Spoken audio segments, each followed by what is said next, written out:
Hey everyone, thank you for tuning in. I'm Joey Moss with Bad Boy Gaming. Throne of Eldraine spoilers are ridiculous. We finally got a lot of rare and mythics dumped on us at once by Wizards of the Coast, and we're going to cover all these new cards and some synergy that goes well with them in the upcoming standard. And also, today, something very magical happened today, and I'm going to share that with all of you in just a moment. But let's dive right into what we're all here for. Ironcrag Feat is a 4-drop, very powerful sorcery. I have a lot of love for this card. Add 7 red mana. You can cast only one more spell this turn. Now, it might not seem like a lot because only one more spell, you got 7 mana, but what can you do with 7 mana right now? Well, you can cast Drakusith Maw Flames, turn 4. And if you have Torch Courier out, give it haste. That's ridiculous. As you all know, Drakusith is a very powerful card. When it attacks, it deals 4 damage to any target and 3 damage to each of up to 2 other targets. That is a lot of damage. That's a 7/7 flyer. What else can we do at 7? Cavalier Flame. It is a 5-drop. Elemental Knight. For Deuce, creatures you control get +1/+0 and gain haste until end of turn. That is nuts. That's 7 mana. Bada bing. You just pumped everything up, and you're going right to face with a 6/5 as well. Sorry, a 7/5, because you pumped it. And then also, Chandra Awakened Inferno. This is all the things you can do on turn 4 with this new card. Pretty ridiculous. Let's not forget the Mirror March. You better believe I'm going to make some more shenanigans. I was running a Mirror March deck, or many Mirror March decks. You guys have seen a variety from Bad Boy Gaming with these cards. Whenever a non-token creature enters the battlefield under your control, flip a coin until you lose a flip. For each flip you won, create a token that's a copy of that creature. Those creatures gain haste, exile them at the beginning of the next end step. You flip coins, sometimes I flip 10, and we just got 10 creatures out with haste, of whatever the case may be. Have entering the battlefield triggers on them, makes things even more bonkers. Really cool card. I'm looking forward to using it. Then we have Fallbarrow Elder. Beautiful art on this. 3-drop, Celestia. And also, Blue Tender on the left. Why don't they just reprint it? Because that's basically what this Elder's doing, just not as good. Vigilance, a Fallbarrow Elder gets +1/+1 for each color among permanents you control. Tap it for each color among permanents you control. Add 1 mana of that color. Amazing. Bloom Tender is already up to like $45-50 or something ridiculous. It always jumps around a little bit. Very powerful. They need to just reprint this card already. Now we have Oathsworn Knight. We are the knights who say nee. This is the flavor from Monty Python and the Search of the Holy Grail. This is the Black Knight in the flesh. It's a 3-drop human knight. Oathsworn Knight enters the battlefield with 4 +1/+1 counters on it. Kind of like his arms and his legs. Oathsworn Knight attacks each combat if able. If damage will be dealt to Oathsworn Knight while it has a +1/+1 counter on it, prevent that damage and remove a +1/+1 from it. Redunculous. I love the flavor from this set so much. It is amazing. All right, I am very excited to share this all with you. It's the Magic Mirror. That is correct. It is a 9-drop Magic Mirror. And what does this do? Legendary artifact. This spell costs 1 less to cast for each instant and sorcery card in your graveyard. You have no maximum hand size. At the beginning of your upkeep, put a knowledge counter on the Magic Mirror. Then draw a card for each knowledge counter on the Magic Mirror. Well, this would probably go well with some kind of, I'm assuming, mill deck. Jace Wielder Mysteries. You can even mill your own self. Whatever the case may be, you're going to mill yourself to pieces. And then you end up winning the game and you have no library. Only problem is this thing is 9 to cast, and I can't think of too many ways right now in Standard to cheat this out into play. So we're going to see how it's going to pan out. I'm curious to see how much play it's going to see. I'm sure outside of Standard it's going to see quite a bit. This is the real magic right here. I am so excited. I am so happy.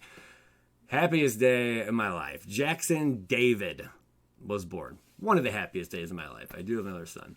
Jackson David, born Friday, September 13th, 2019, weighing in at 7 pounds, 4 ounces, 19.5 inches long. The craziest thing, I guessed his weight and length to a T. I was blown away by it. But yeah, this happened early this morning around 5 a.m. And I was almost in tears. I was practically in tears. This is such a great, special moment. And I'm looking forward to my journey with my new son, Jackson David. And I was very happy to share all this news with you guys. So, yeah. New Magic, baby. You're going to be seeing him sitting right here spitting up on me while we play live stream. It's going to be awesome. Something to look forward to for sure. Copy artifact. Well, now we have a Mirror Maid. Mirror Maid over here. I can't stop smiling. I'm sorry. Mirror Maid is a 3-drop enchantment. You may have Mirror Maid enter the battlefield as a copy of any artifact or enchantment on the battlefield. We've seen stuff like this before. There's variations of it. We have copy artifact over here. It's a deuce drop. Printed all the way back in Alpha, the first set of Magic the Gathering. What can we do with Mirror Maid? Well, here's what we can't do. Because these cards were pretty powerful and they're rotating out. If only, can you imagine Gilded Lotus right now with Mirror Maid? Make a copy of Gilded Lotus. Sure, why not? Vanquisher's Banner, with your fairy builds. That'd be insane. The Eldest Reborn, 5-drop. Those triggers on this card are nuts. You can just do it again. They're leaving standard, unfortunately. What we can do, though, something like Ethereal Absolution, 1,000-Year Storm. You probably wouldn't want to do that, though. You know why? Because by the time you get one of these out, these cards are enough, really, to just close out a game. You don't need multiple copies of them, and with Ethereal Absolution, it just wouldn't synergize well. 1,000-Year Storm, again, you're able to close out the game by the time you drop this thing. The abilities are that strong on it. Something you could use, though, perhaps Leyline of Abundance. Maybe some Simic build. That would probably help out a little bit. What else can we do here? Well, there's some thoughts, okay. Meteor Golem is something that can use this, create a copy of Meteor Golem. But also there are spells that already can create copies of creatures. So it's not like we really would just need to do it just with Meteor Golem. But Steel Overseer. Again, there's cards that create copies of creatures.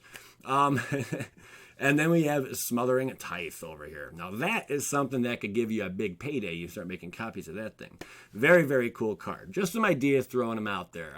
If you guys have other thoughts, by all means, share them with me. Dance of the Mance. What is a Mance anyway? X and 2. Sorcery. It's a rare. Return up to X target artifact and or non-aura enchantment cards, each with converted mana cost X or less, from your graveyard to the battlefield. If X is 6 or more, those permanents are 4/4 creatures in addition to the other types. Could get pretty bonkers, man. Not sure what all we're going to see with this card. Maybe we're going to have to wait a little bit longer for this card really to find some synergy.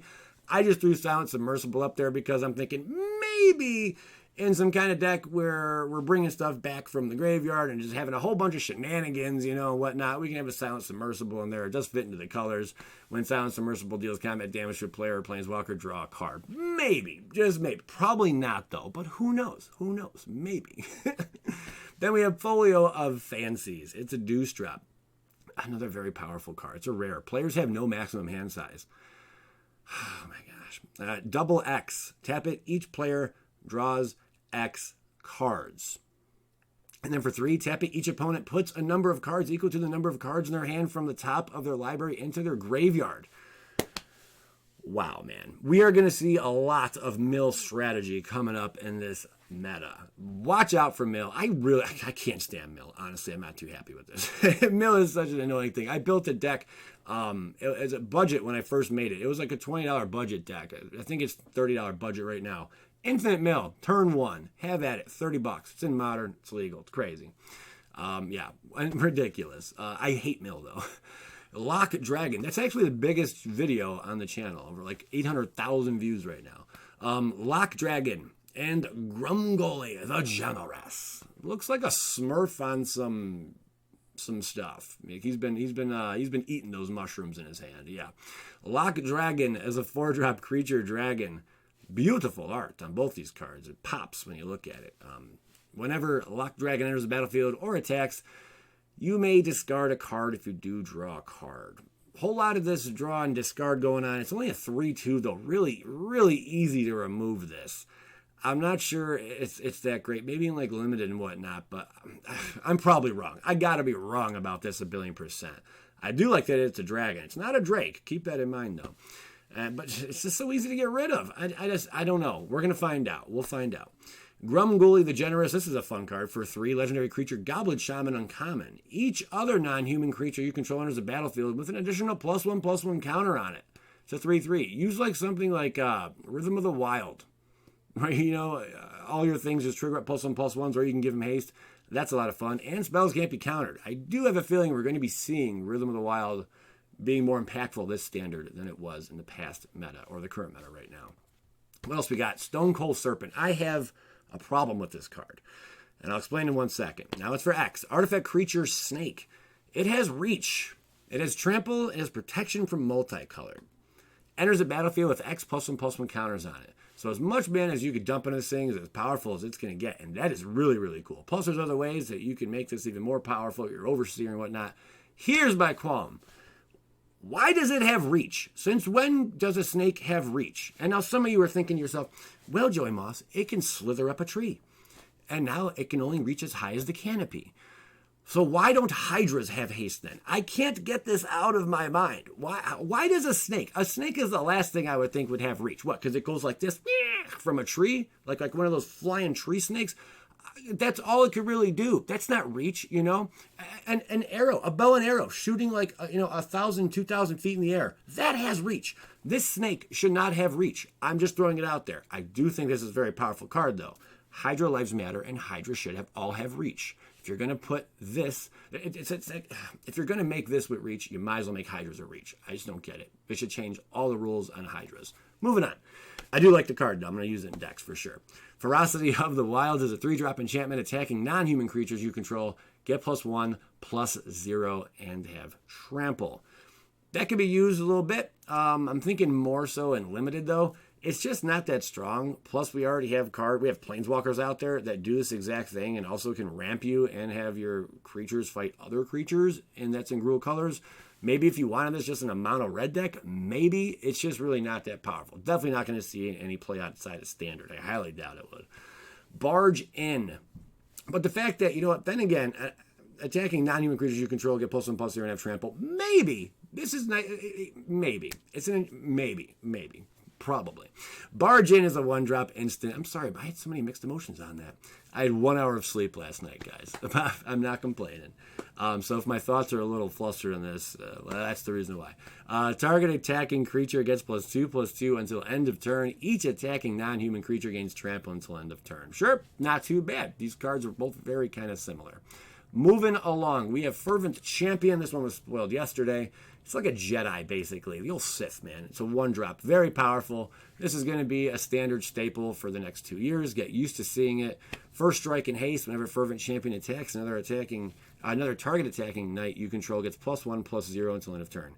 Equip abilities you activate that target Fervent Champion cost 3 less to activate. Very, very strong card. Get ready to see playsets of it in every red deck there is. Then we have Vantress Gargoyle. It's a deuce drop. Artifact creature, Gargoyle. Flying Vantress Gargoyle can't attack unless defending player has 7 or more cards in their graveyard. Vantress Gargoyle can't block unless you have 4 or more cards in hand. Tap it, each player puts the top card of their library into their graveyard. This is a 5/4 with Defender, basically, in a sense. This spell, if you look over at Emery, though, this card synergizes well with it. This spell costs 1 less to cast for each artifact you control, so now it's only costing you 2, if you just had this out. When Emery, Lurker of the Lock, enters the battlefield, put the top 4 cards of your library into your graveyard, and tap it, choose target artifact card in your graveyard, you may cast that card this turn. Great way to bring it on back. These two flow together beautifully. The only problem is it's not Merfolk, but this is a nice way to stall. Using Vantress Gargoyle for darn sure in a control build, a slow control build. This would work great with that. Give it a shot. Opportunistic Dragon. Yes, oh, man. 4-drop. Creature Dragon. Now, the flavor is amazing, okay, with this card. Let me just read it to you. When Opportunistic Dragon enters the battlefield, choose target human or artifact an opponent controls. For as long as Opportunistic Dragon remains on the battlefield, gain control of that permanent. It loses all abilities, and it can't attack or block. So you're basically stealing something and doing absolutely nothing with it. It's just sitting there. It might as well be a rock next to you, and not a mana rock. It just sits there and does nothing. Now, you could just make this into like a Rakdos build or something, use it as a sack outlet. You steal their stuff, you sacrifice it, we'll see you later. You could do that, you could do that. It is a 4/3. That's the other problem with this card. It's only a 3. 3 toughness. I'm sorry, there's a lot of things that will destroy this pretty little dragon. The flavor on it's amazing, though. The flavor is really, really cool. Wow, little brain fart. The flavor is really good, though, because it's like this dragon swooping in, maybe saving the princess, whatnot. Yeah, from the castle. What's that other card it goes with? Yeah, amazing. Anyway, I can't even get into this one right now, guys. 1 hour of sleep. I do apologize. I lost it there. Caught on camera, no edits here. End of the Story is a 7-drop. The spell costs 3 less to cast if an opponent has 7 or more cards in their graveyard. Draw 4 cards. Not sure how much play this is going to see. This is going to be one of those cards in testing grounds for sure. It's going to be seeing some play early on. I don't know if it pans out. It's going to see a heck ton of play. It is powerful, though. It's uncommon, so there you go. Nice budget.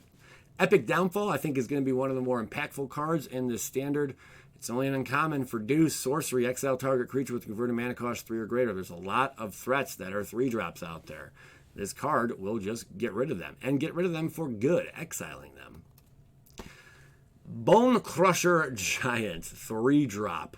Green Giant. He's not even green. He's red. He's a red giant, man. Nasty sauce. Creature Giant. Stomp for Deuce. Instant adventure. Damage can't be prevented this turn. Stomp deals 2 damage to any target. We already have. This is like the 3rd card now where damage can't be prevented this turn. It's like a fog, basically, you know. And then it deals 2 damage to any target. Pretty cool. And then over here, whenever Bonecrusher Giant becomes the target of a spell, Bonecrusher Giant deals 2 damage to that spell's controller. The cool thing is this instant adventure over here gets around Gideon Blackblade's Indestructible because it's actually taking away the Planeswalker loyalty abilities from Gideon. And yeah, that is impressive. Something to think about. Not that Gideon's that powerful right now. He is a powerful card, but I don't think he sees too much competitive play. But maybe the standard's probably going to change things up a bit, especially because it says human on that card. Moving along, my friends. We have Fierce Witch Stalker. It's a 4-drop creature. Wolf. I'll go through these really quick because they're commons. It's a trample. 4/4 for 4. When Fierce Witch Stalker enters the battlefield, create a food token. Amazing. Great for limited. It is a wolf, though. May see some play in the Wolf Tribal build. We'll have to wait and see. Wolf's Quarry is a 6-drop. Create 3 1/1 green boar creature tokens with, when this creature dies, create a food token. Wolf's Quarry. But they're creating 1/1 green boar creature tokens. Sure, I get it. Why not, man? There you go. Tales of the Fae. Moving along, we have Sorcerer Spyglass. This is a reprint, which I think we're going to need it. And it's coming in a good time. It's only $1 right now, like $1.50, you know. It was worth a bit more up until this point, but it is starting to see some play in Modern and whatnot. It does shut down Planeswalkers and all sorts of things. As a Sorcerer Spyglass enters the battlefield, look at an opponent's hand, then choose any card name. Activated abilities of sources with the chosen name can't be activated unless they are mana abilities. Also, Opt got a reprint too, if I haven't mentioned that. This is a really cool card. Gonna see play. Thank you guys so much for tuning into this video. It's a very, very happy day for me and Sabrina. I just had to share this all with you. And I'm sorry if I made a lot of errors in this video, but I honestly, I don't care. I'm extremely happy. And I'm thrilled to get back to this little guy. I'm basically going to be uploading this and then heading back to the hospital to show my love to my little buddy here. Oh, I couldn't be happier. I thank you all very much so for tuning in to Bad Boy Gaming. Without you guys, I'm nothing, you know? Without you, who's going to watch? Who's going to watch me? Nobody. But this little guy, I hope he's my biggest fan because I'm already his. Thank you so much for tuning in, guys. If you're not subscribed, by all means, go ahead. We have a lot of fun, and go skadoosh yourselves. We'll see ya.